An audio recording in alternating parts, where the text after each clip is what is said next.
Fala aí, galerinha do YouTube, sejam muito bem-vindos a mais uma aula de língua inglesa. Vocês que são do SEJA, mais especificamente das turmas dos blocos A1 e A2, estamos retomando as nossas videoaulas para concluirmos lá no dia 12 de março, certo? Hoje é dia 3 de fevereiro de 2021 e essa videoaula aqui é a aula de número 21, certo? Lá no dia 14 de dezembro nós havíamos parado na aula 20, certo? Estamos dando sequência, portanto esta é a aula de número 21 e vamos aí dar sequência aos nossos trabalhos para concluirmos de vez esse ano letivo de 2020. Valeu, galera, acompanhe aí na sequência do vídeo do que se trata essa videoaula de hoje. Bye bye. Fala aí, galera, então galera, dando sequência aqui à nossa aula.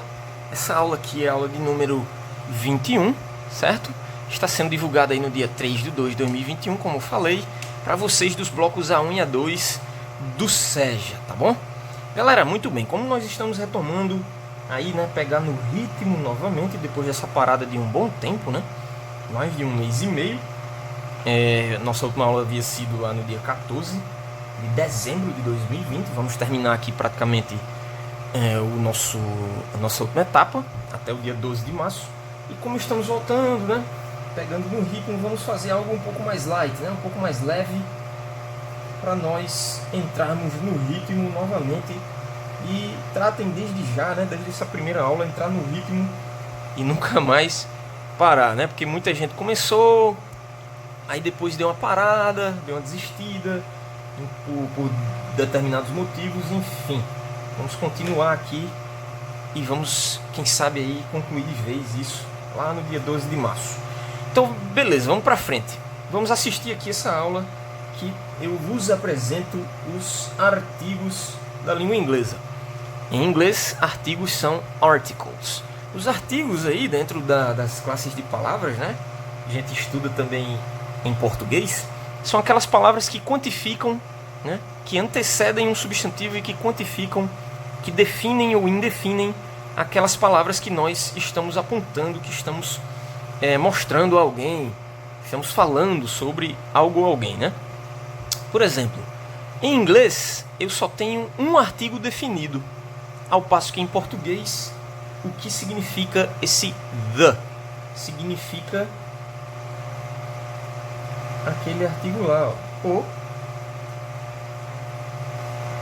a, os ou as. Vai depender, né, do substantivo que eu coloco em frente do the. Por exemplo,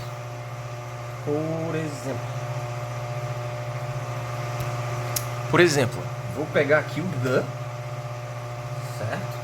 Eu coloquei aqui, galera, esqueci de falar, né, na forma maiúscula, letra de forma, né, e na forma minúscula. Por exemplo, vamos exemplificar aqui algo utilizando o the. Algo que a gente vê muito nos finais dos filmes, né, galera? E às vezes a gente... Aliás, muita gente já aprendeu, né? Mas outras pessoas não se dão conta. The end. O que é que significa the end? Significa o fim. Certo? Significa o fim. Já que fim é um substantivo masculino da língua portuguesa, a tradução será o, certo? E define, é apenas um fim, é o fim, por isso que o artigo é definite, por isso que o artigo é definido, só existe ele, tá bom? Vamos para outro exemplo aqui, para ficar mais fixado.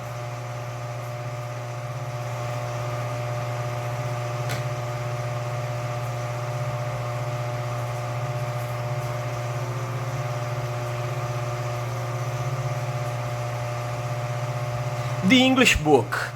O que seria The English Book? Seria o livro de inglês. Eu estou me referindo a um único livro, né? Eu estou procurando The English Book. Eu estou procurando o livro de inglês. O é definido, né? Não é um livro de inglês qualquer, não. É o livro, né? Vamos ver um outro exemplo aqui.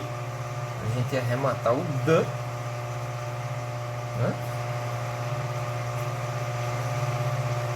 e ver uma outra variação do the. The girls. O que significa the girls? Significa as garotas. Ou as meninas, né? Eu estou definindo, estou falando das garotas, das meninas. E não estou falando de umas meninas aí por aí, né? Certinho? Então por isso que o the é um artigo definido. Nota como ele pode variar, né? A tradução de o para as, pode ser a também, né? Se eu tivesse colocado aqui só the girl, seria a garota, né? E por aí vai. Certinho? Vamos aqui para os artigos indefinidos, que são os indefinite articles. São eles aí, ó, a e o an, certo? Eu vou só introduzir, galera, esses dois bonitões aqui, porque para diferenciar tem uma regrinha que envolve até pronúncia e a gente pode deixar um pouquinho isolado para uma aula que vai vir na sequência aí, certo? Por exemplo, a, como eu escrevi aqui, ou an, pode significar um ou uma, certinho? No singular, sempre no singular, tá bom? Os artigos indefinidos são dois, um ou uma. Mas espera aí, professor, você não acabou de dizer que é a ou an?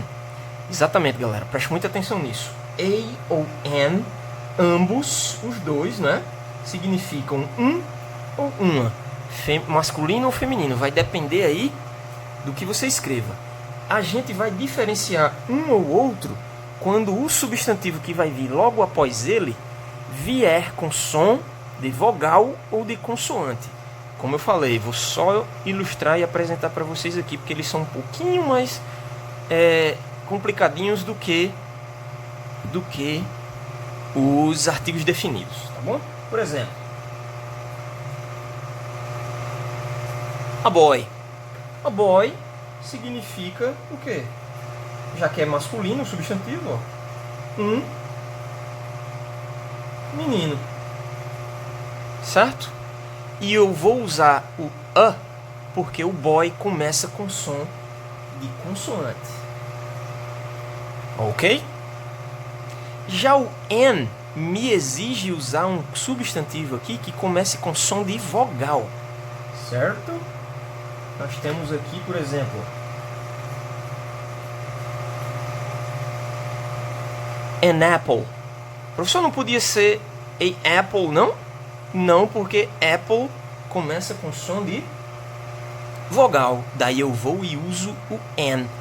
Poderia ser um avião, professor? Aí seria an airplane, porque airplane em inglês também começa com som de vogal. Sim, mas aí a tradução aqui, como maçã é feminina, um substantivo feminino, eu vou utilizar uma, certo? An apple, uma maçã, certo? Beleza? Então, galera, por hoje é só. A atividade é simples, né? Uma delícia, só copiar, certo? Que ainda como a gente está engatinhando nesse assunto, né? Progredindo, nós não vamos passar um exercício mais complexo, um pouquinho mais trabalhoso para vocês, tá bom? Vocês vão só copiar, registrar a data, a aula e o conteúdo, tá bom? A gente continua esse conteúdo de maneira mais detalhada na próxima aula, tá certo? Valeu, galera, bye bye.